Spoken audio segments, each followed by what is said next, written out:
Hello everybody, आप लोगों का स्वागत है मेरे इस चैनल पे। तो आज को बेसिकली हम लोग हेल्थ केयर का सबसे इम्पोर्टेंट जो टॉपिक है जिसको हम लोग कहते हैं एनाटॉमी एंड फिजियोलॉजी, इसके विषय में एक इम्पॉर्टेंट टॉपिक को लेकर के आज को हम लोग जो है डिस्कशन करेंगे।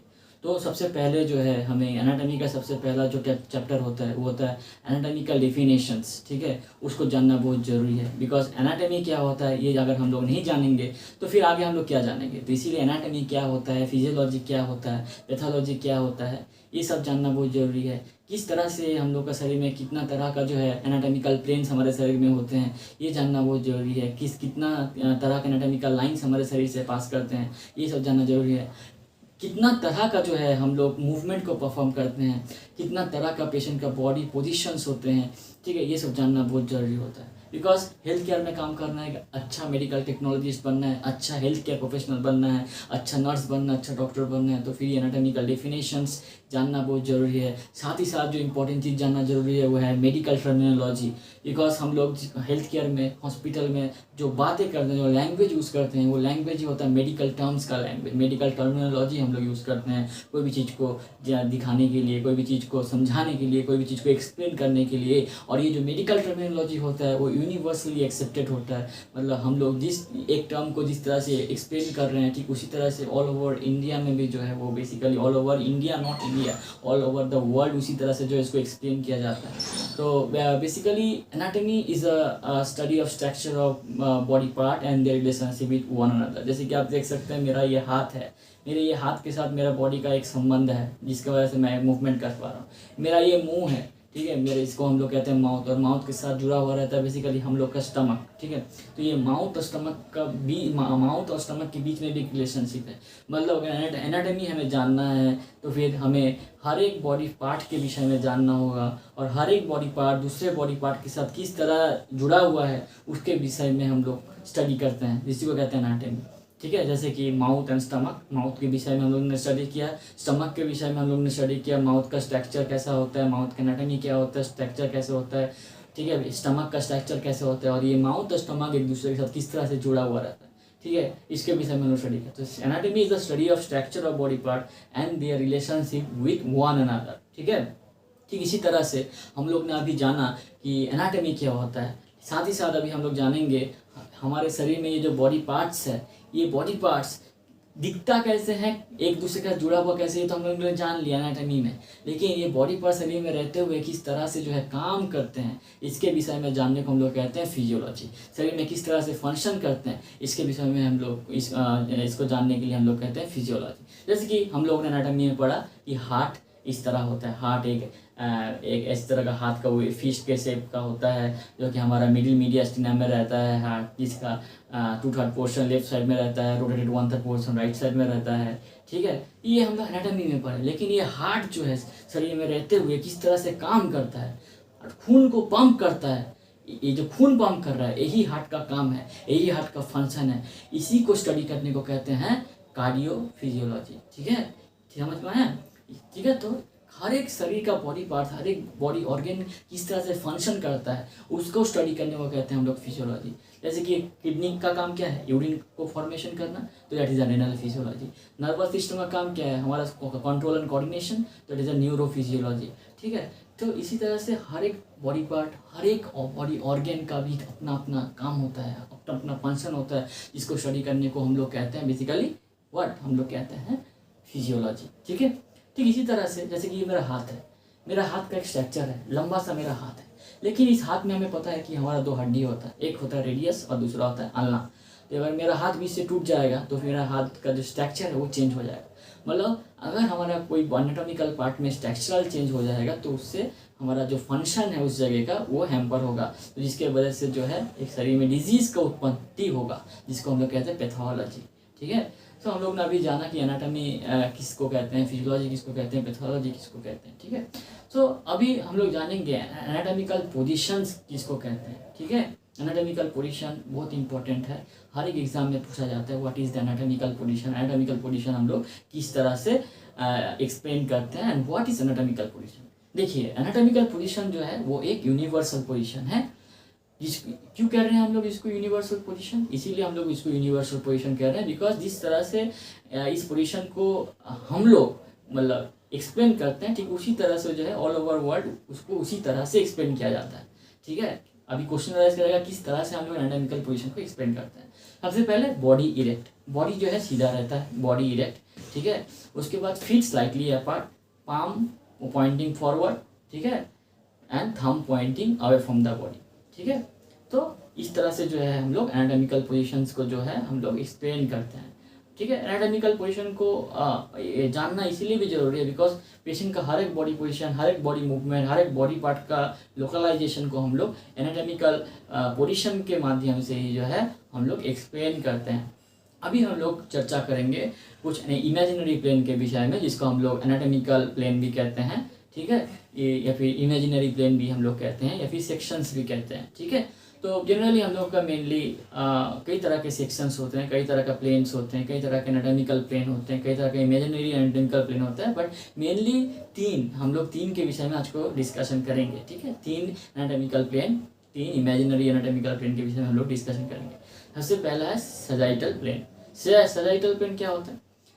ठीक है, सजाइटल प्लेन एक इस तरह का एनाटॉमिकल प्लेन है जो कि जब काल्पनिक हम लोग का शरीर के बीचों बीच होकर के पास करता है तो हमारा शरीर को जो है 2 अंश में, 2 पार्ट में डिवाइड कर देता है। एक है हमारा left equal health and right equal health. ठीक है, तो जो प्लेन शरीर के बीच से होकर के शरीर को right equal health and left equal health में डिवाइड कर देता है, उसी प्लेन को हम लोग कहते हैं क्या? Sagittal plane.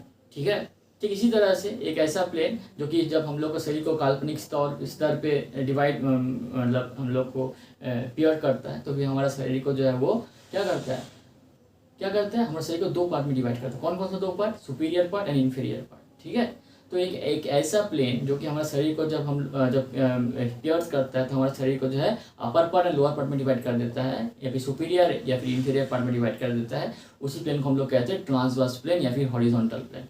ठीक है, दूसरा है कोरोनल प्लेन या फिर फ्रंटल प्लेन।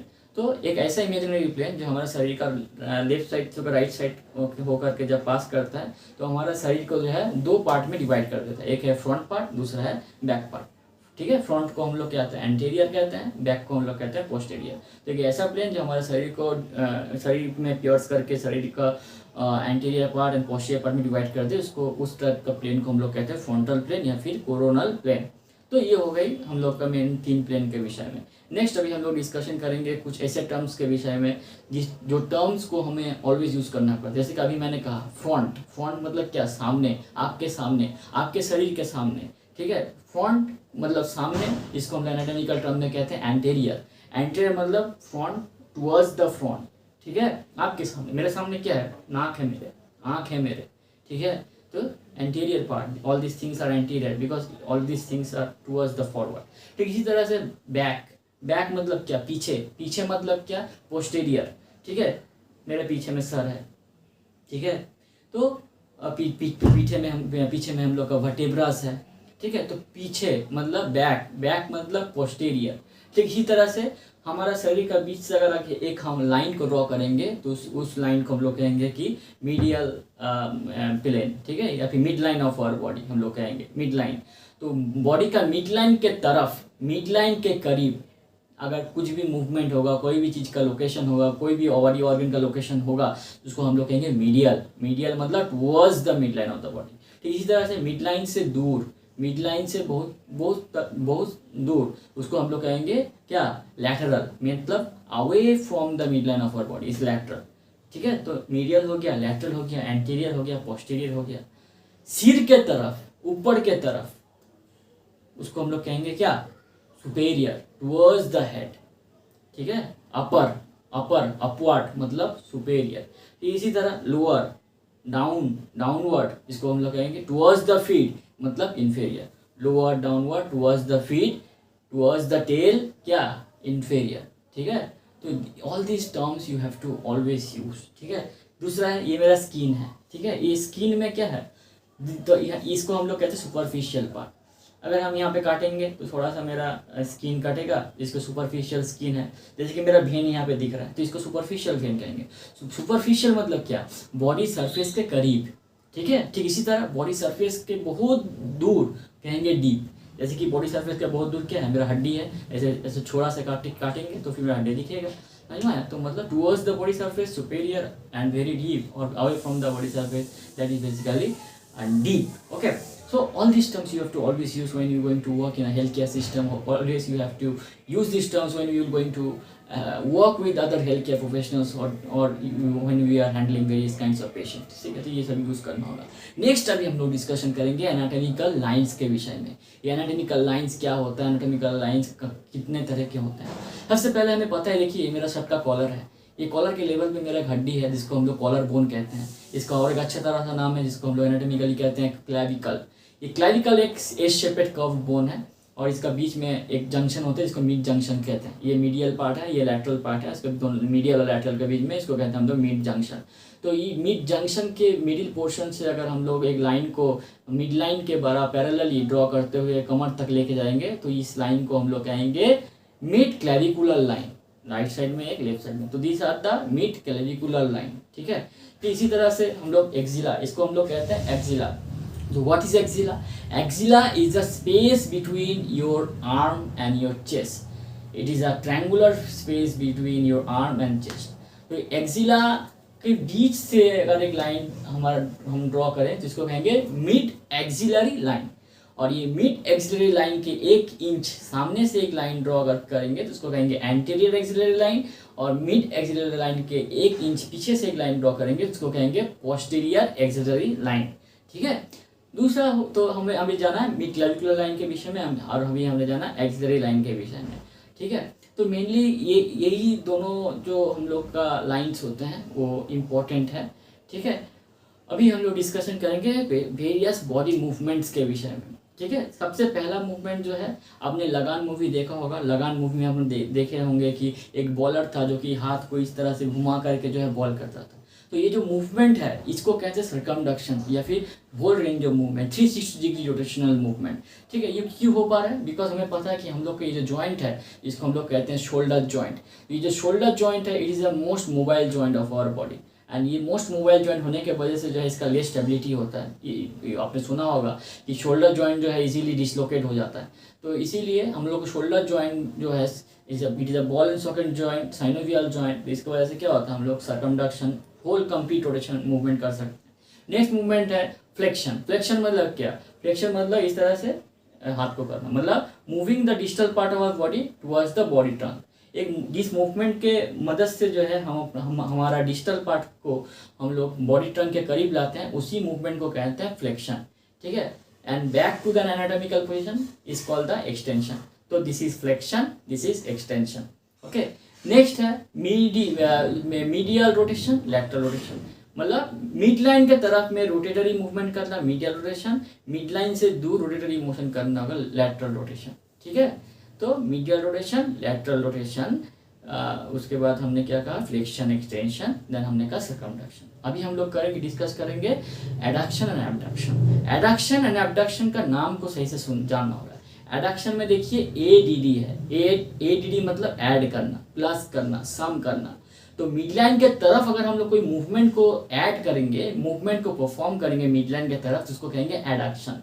और एबडक्शन एबीडी मतलब सब्ट्रैक्ट करना, माइनस करना, घटाना. तो अगर मिड लाइन से दूर में कोई मूवमेंट करेंगे, बॉडी का मिड लाइन से दूर में अगर हम लोग मूवमेंट करेंगे उसको कहेंगे एबडक्शन. ठीक है. तो जनरली यही सब मूवमेंट जो है हम लोग शरीर में परफॉर्म करते हैं. Flexion, extension, adduction, abduction, medial rotation, internal rotation, external rotation, internal rotation and circumduction. Next है लास्ट टॉपिक आज का, जो लास्ट पॉइंट जो है आज का टॉपिक में वो है बॉडी पोजिशंस. पेशेंट का बहुत सारा बॉडी पोजिशन होता है. हम लोग इस तरह बोल नहीं सकते कि पेशेंट देखिए बेड में लेटा हुआ है, पेशेंट करवट लेके लेटा हुआ है. नहीं, we should always use the proper term for that. We always use the proper medical term for that. Patient अगर पीठ के बल सिर को ऊपर के तरफ करते हुए लेटे तो उसको हम लोग कहते हैं सुपाइन पोजिशन. ठीक इसी तरह पेशेंट अगर पेट के बल मुंह को नीचे की तरफ करके लेटे तो उसको हम लोग कहते हैं प्रोन पोजिशन. ठीक इसी तरह पेशेंट अगर कोई भी साइड में करवट लेके अगर लेटेगा तो उसको हम लोग कहेंगे रिकम्बेंट पोजीशन. अगर लेफ्ट साइड की तरफ करवट लेके लेटा हुआ होगा तो इसको कहेंगे left lateral recumbent. Right side में अगर पेशेंट अगर रिकम्बेंट पोजीशन में होगा, करवट लेके लेटा होगा, तो उसको कहेंगे राइट लैटरल रिकम्बेंट. ठीक इसी तरह पेशेंट अगर सीधा होकर 90 डिग्री पोजीशन में बैठा होगा चेयर पे कहीं पे भी, तो उसको हम लोग कहेंगे क्या, फाउलियर्स. ठीक है. और ठीक इसी तरह अगर पेशेंट आईसीयू में आधा लेटा होगा आधा बैठा होगा, मतलब पेशेंट का जो पीठ है, पीठ को कहीं पे टिका करके जो है वो आधा लेटा हुआ आधा बैठा हुआ रहेगा, तो कहेंगे सेमी फाउलियर। ठीक है। साथ ही साथ पेशेंट का कोई इमरजेंसी कंडीशन आ जाता है, जैसे कि ब्रेन में कभी कभी क्या होता है, ऑक्सीजन पर्याप्त मात्रा में पहुंच नहीं पाता है। तो अब क्या होता है, जब ब्रेन को ऑक्सीजन पर्याप्त मात्रा में नहीं मिलता तो ब्रेन में जो है एक समस्या डेवलप करता है, जिसको हम लोग कहते हैं हाइपोक्सिया। ठीक है। तो अगर पेशेंट को हाइपोक्सिया हो गया है, ठीक है, तो फिर क्या करना है, पेशेंट को ट्रेंडलनबर्ग पोजीशन में लिटा देना है। मतलब पेशेंट का जो सर का लेवल है, सर के लेवल से जो है पैर का लेवल को 12 इंच ऊपर कर देना पड़ता है, जिसके वजह से पैर की तरफ से जो खून है वो सर के तरफ बहुत जल्दी आने लगता है और पेशेंट जो है हाइपोक्सिक कंडीशन से अपने आप को जो है रिकवर कर लेता है। ठीक है। तो ये बहुत ज़रूरी है, this is a Trendelenburg position. Next है, कभी कभार हम लोग घूमने जाते हैं बीचेस में, तो पानी में डूब जाते हैं, कोई डूब जाता है। अगर कोई पानी में डूब जाता है तो पेट पानी में चला जाता है, पेट के अंदर में पानी चला जाता है, तो क्या होता है, तो पानी को निकालने के लिए हम लोग एक पोजीशन में पेशेंट को लेटाते हैं। ठीक जिस तरह से हम लोग घर में सोते हैं ना, कभी कभी करवट लेते हुए पूरा ऑब्लिक रहते हैं हमारा बॉडी, नी फ्लेक्स रहता है, एल्बो फ्लेक्स रहता है, इसको कहते हैं रिकवरी पोजीशन।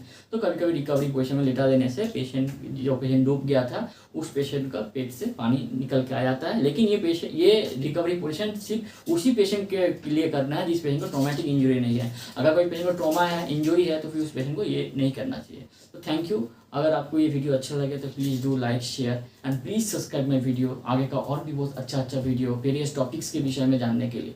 Thank you.